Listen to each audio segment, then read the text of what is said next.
everyone, welcome back to the Triad Chord Scale series. Today I'm going to talk about what I call the Master Triads exercise. And the essence of this is being able to weave together the 9 constituent triad chord scales of one particular scale all into one thing. And the advantage of this is that you really get a sense of kind of the gestalt, the whole shape of the set of triad chord scales. And of course, this is not the only way to work with them. And there's a lot of songs that are never going to use triads quite this way. But if you can, it gives you kind of a level of mastery over using the triads. And it helps you kind of understand the underlying application of them to different keys. So there's quite a few uses of it in terms of just your understanding the music and understanding how to use them. So the essence of this is before you even try this, you got to make sure you know all the triad chord scales. If you don't know all 9 triad chord scales for one particular key, or even in all the different keys that I taught them in, it's not really much use, because what you're trying to get to the point you can do is you can go one after the other, bam, bam, bam, bam, bam. So what you usually do is you just systematically go through it and you say, all right, we're going to take a set of strings.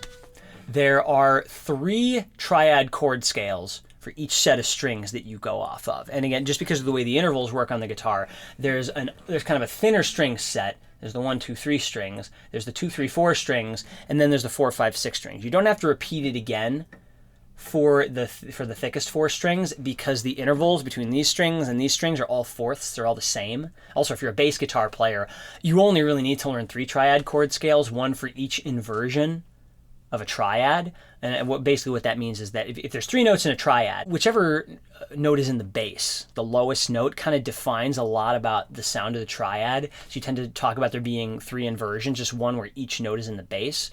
Again, because these are closed position triads, there's really only 3 voicings for these chords, just in the strictest sense. So the key is, this is why you got to try to get 9. You try to get 3 chord scales on each string set that are different, one right after the other, and go on to the next one. You want to, in a reasonable amount of time, be able to go bam, bam, bam, bam, bam, one to the next. So I'm going to take everything we learned and we're going to move it into the key of G. So the first thing you got to do to set yourself up is kind of set a frame.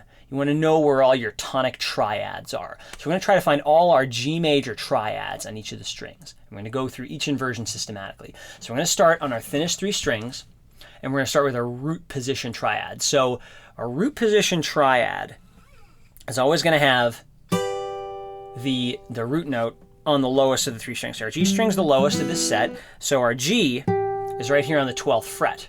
So that's our root position one there. So we want to see if we can remember the root position scale off this later, but once we got that, we're going to try to find our first inversion next.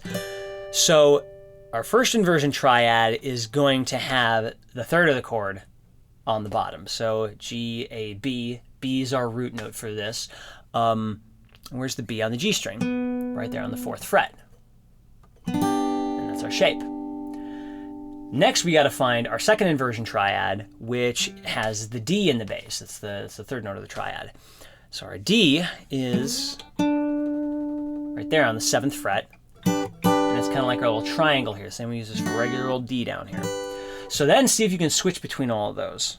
You get your root position, first inversion, second inversion. Try to jump around between those a little bit, because that's how you're going to ground each of your chord scales. So make sure you got this really clear in your head. Now that we've got this grounded, we are going to go through each chord scale just down and up. So this is more of a check. If you feel like you're stuck on any of these, go back to the video where I taught the original chord scale. So we're going to do the root position chord scale from G right here.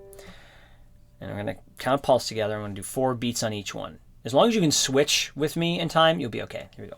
1, 2, 3, 4. G, going down to F sharp. F sharp diminished. Down to E minor. Down to D. Down to C, B minor, down to A minor, up to B minor, C, up to D, E minor, 2, 3, 4, F sharp, and back up to G.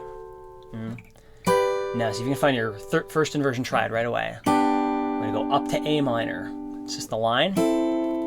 line slides up to B minor, and 2, 3, 4 to C, 2, 3, 4, D, up to E minor, 4, 1, 2, F sharp diminished, we'll do the high G just for the heck of it, if you can reach it.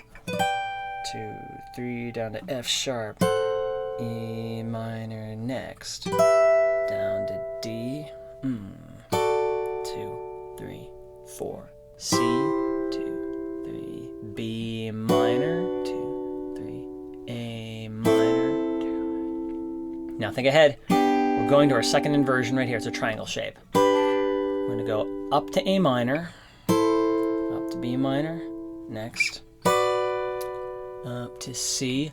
Now we're going to go back down because this is kind of in the middle, so we're going to go back down to B minor, down to A minor, back down to G where we started, down to our F sharp diminished, and down to E minor next. 1, 2, 3, down to D. We'll just tag our C on the open position. Back up to D, up to E minor, 2, 3, F sharp diminished, back up to G.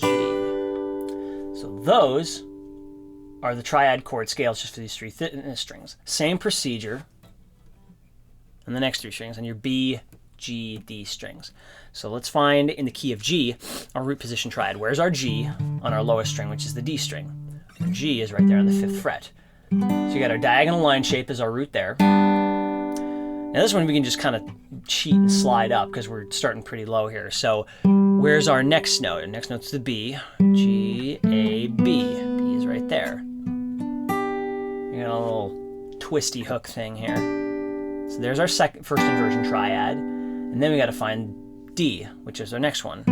B, C, D. Kind of line straight across shape. That's our major triad here. So see if you can kind of switch between those pretty freely. Or at least you have a decent picture in your mind of where they are. Because again, we're going to build all the other chord scales off of these.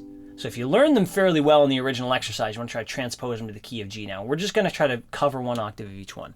Let me start with the root position one. And actually we'll go down first and then up because getting the F sharp up here is going to be tricky.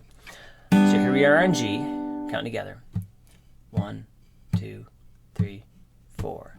G, down to F sharp, back up to G, up to A minor, up to B minor. C is the diagonal line, slide it up to D, and then E minor is going to be our highest one. Back down to D, back down to C, down to B minor, down to A minor, and back to G. Now be thinking ahead to your first inversion triad. Let's go down to the diminished, and E minor, 2, 3, 4, D. Let's go to our open C. D, E minor is our triangle here. Got kind of our wide triangle for the diminished, and up to G, A minor next. Slide that up to B minor. We'll tag our C real quick. C up there, back down to B minor, down to A minor, and then we're thinking ahead to our second inversion. Line, we're going to go down and back up. F sharp diminished, E minor, D, 2, 3, 4, C, 2, 3, B minor, 2, 3, A minor. Where the heck? Let's go open. All open is our open G. Up to A minor, up to B minor, 2, 3, 4, C, 4, D, 2, 3, E minor, 2, 3, 4, F sharp, 2, 3, 4. Cool. If you're making it this far, you're doing all right. It's okay to stop and go over portions of this until they really click. All right, now we are going to our lowest sets of strings here. So let's keep it in the key of G. Let's find our root positions. We need to find our G here on the A string. G's right there on 10. So this is our crooked line scale. Next, we got to find our first inversion. Our first inversion, you can either play it up here if you want, or you can kind of play it down here open. I'm going to start down here open for now, but we'll eventually get up to this octave here. Those are kind of our two frames. We'll start from down here when we get to it. Next, we got to find our D. Where's our D? 5th fret of the A string. There we go. So we're going to start here on our G. We're going to go up to the B minor and then back down to the C down here. Those are going to be our boundaries. So G first. 1, 2, 3, 4.